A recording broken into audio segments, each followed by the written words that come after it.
Good day, everyone! Welcome to our subject, Health Optimizing Physical Education 3.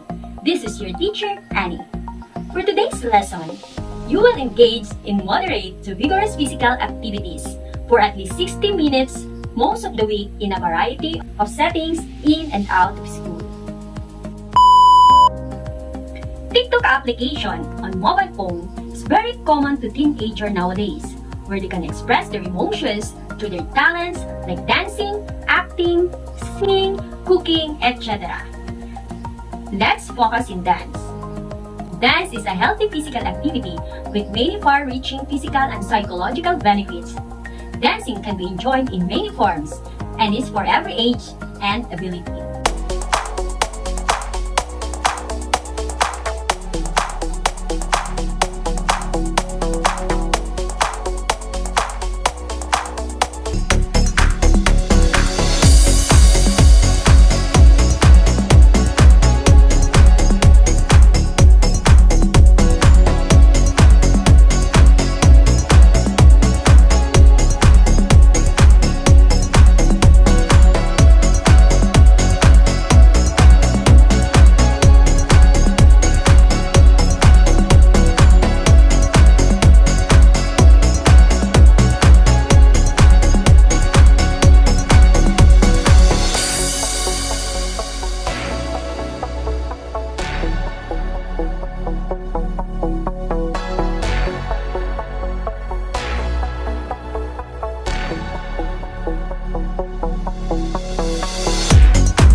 At the end of this lesson, you should be able to differentiate moderate and vigorous physical activities, appreciate the importance of Filipino Pyramid Activity Guide, and perform moderate to vigorous physical activities through dance.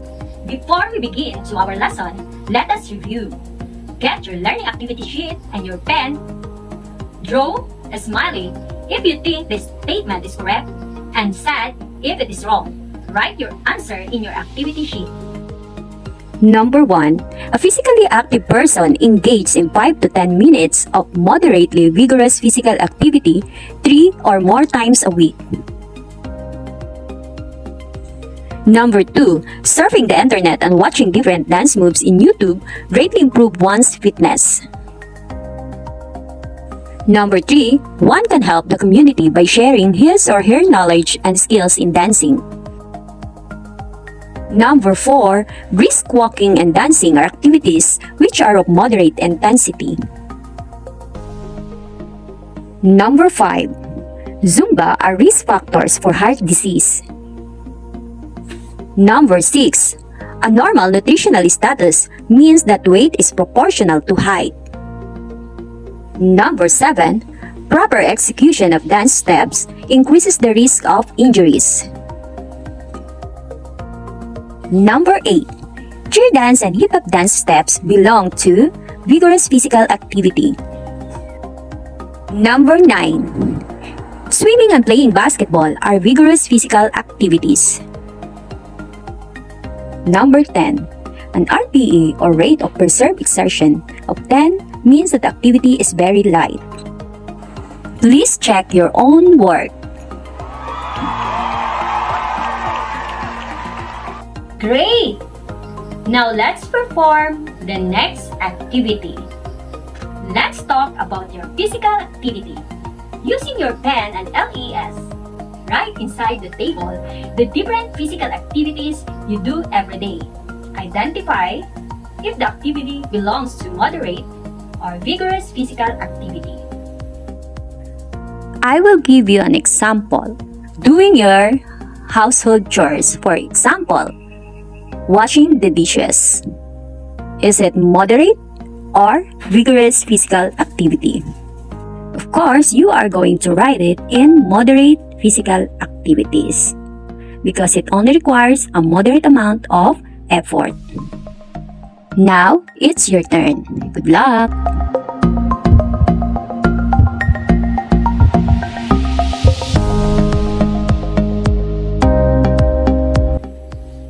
able to get the correct answer? Great!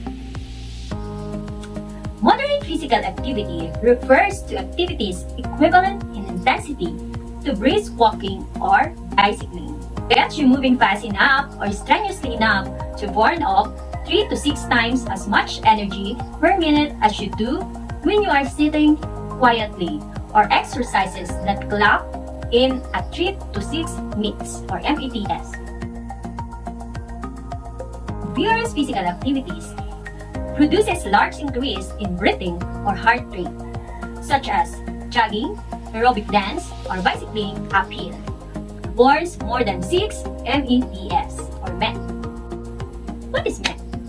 MET is another name for metabolic equivalent, a measure of exercise intensity based on oxygen consumption. More specifically, a single MET is defined as the amount of oxygen a person consumes or by the energy expended per unit of body weight during 1 minute of rest. It is equal to about 3.5 millimeters of oxygen consumption per kilogram of body weight per minute, or 1 kilocalorie per kilogram of body weight per hour. These are the example of moderate physical activities.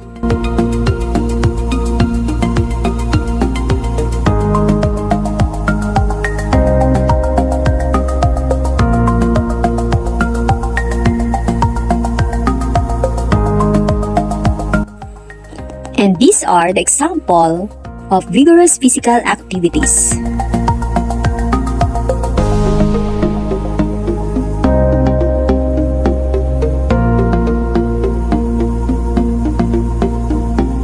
It is now time to answer the following questions.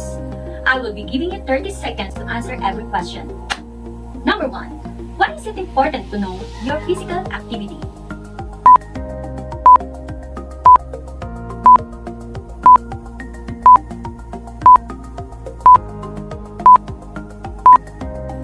Number 2. How are you going to improve your health through dance?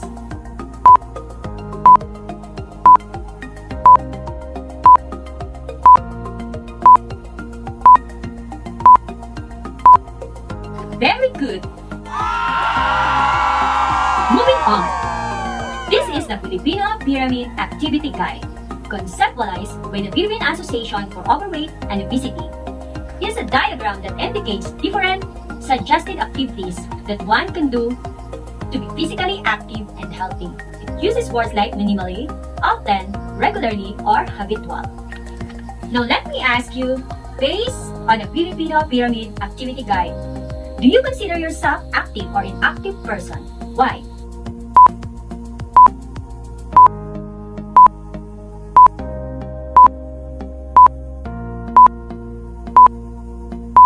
How much time do you engage in dancing?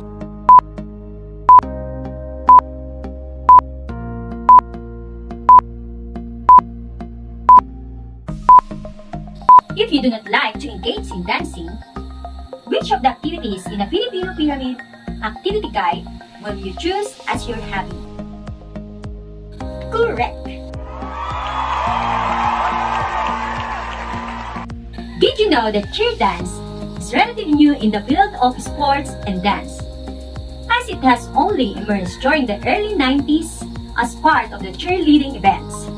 It is one of the categories in international cheerleading competition that focuses on the dance techniques and basic elements of cheerleading, excluding stunts and advanced gymnastic skills. The performers are cheerleaders. Now, when you're doing your motions, you want to do them quick. We call this being sharp. You also want to squeeze your entire body. We call this being tight. Also, you want to check to make sure that your motion placement is good. You can do this by looking in a mirror. Now, once you know all of the motions, you can practice being sharp and tight by doing your motions to count. Here we go. Ready? 5, 6, 7, 8. 1, 2, 3, 4, 5, 6, 7, 8. 1, 2, 3, 4, 5, 6, 7, 8. And those are the basic cheer motions. While cheerleading is an event that consists of cheers and organized routines for sports team motivation, audience entertainment, or competition. The routines of the main components of cheers, jumps, dance, gymnastics, and standing. The purpose is to encourage the spectators of events to cheer for sports teams of games. The yellers, dancers, and athletics involved in cheerleading are called cheerleaders. When they are grouped together as one, they are called squad.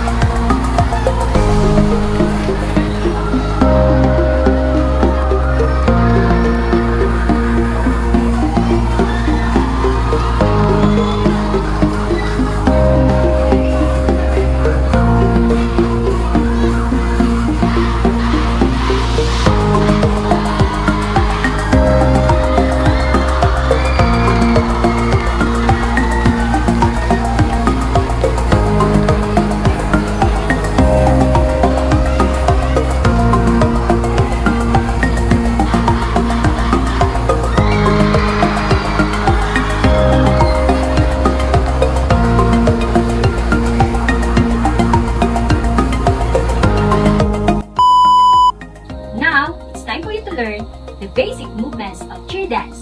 First, let's have the different hand position. Bucket, candlestick, blade,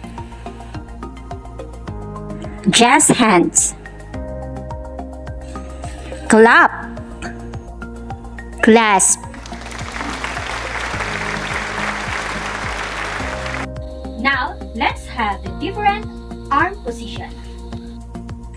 Flying V, low V, half T, T motion, touchdown, low touchdown, bow and arrow, muscle man, overhead clasp, dagger, box, punch, L motion, diagonal, K motion, check mark. Of course, let us also learn the body position. Beginning stance, cheer stance, side lunge, squat, kneel. And finally, let us learn the different cheer dance jump. Tuck, eagle spread, double hop, side hurdler, two touch, pike, front hurdler, double 9. These are the formation that we are going to use in our simple routine. Bowling pin formation, staggered line,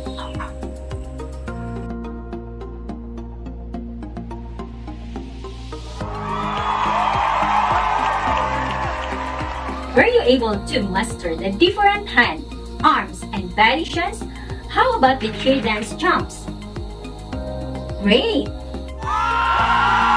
This time, let us perform a simple cheer dance routine. As a final activity, you are going to practice the proper execution of the basic movements of cheer dance and execute the simple routine by following the procedures with music accompaniment. Record a video of your performance and submit it to your teacher.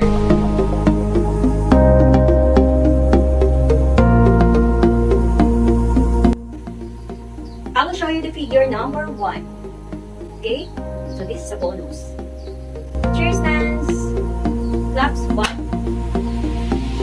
shot 1, diagonal 2, flying V3, low V4, hit 4 times. So after the beses ko siya, gagawin 1, 2, 3, 4, 1, 2, 3, 4, 1, 2, 3, 4, 1, 2, 3, 4, 8 times for the next formation. 1, 2, 3, 4, 5, 6, 7, 8. Okay, the next formation. I hope you learned about our topic today. In 30 seconds, get a piece of paper and a pen and answer our questions. Your time starts now. Number 1. What kind of dance is relatively new in the field of sports and dance that only emerged during the early 90s as part of their cheerleading bands? A. Zumba, B. Cheer dance, C. Yoga, D. Hip-hop. Number 2. What do you call the hand position shown in the picture below? A. Candlestick, B. Just hand, C. Bucket, D. Blade. Number 3. What is the category in international cheerleading competition that focuses on the dance techniques and basic elements of cheerleading, excluding instance and advanced gymnastic skills? A. Gymnastic, B. Jazz dance, C. Aerobics, D. Cheer dance. Number 4. Which of the following intensity where brisk walking and dancing belong? A. Very hard, B. Moderate, C. Vigorous, D. Very light. Number 5. What do you call this cheer dance jump that is shown in the picture below? A. Tuck, B. Eagle spread, C. Pike, D. Side hurdler. Number 6. What activity that is done as often as possible based on the Filipino Pyramid Activity Guide? A. Minimal, B. Habitual, C. Regular, D. Often. Number 7. What do you call this arm position shown in the picture below? A. K motion, B. Punch, C. Box, D. Dagger. Please check your work. I hope you guys like. Rubric for scoring. I will base your score in activity number 2, 3, and 4 on the content and knowledge, while in your performance, I am going to base your score on skills. Always remember to stay happy and live healthily. Join me next time as we engage to another health-optimizing physical activities. This is your teacher Annie saying goodbye and keep safe. Thank you for watching.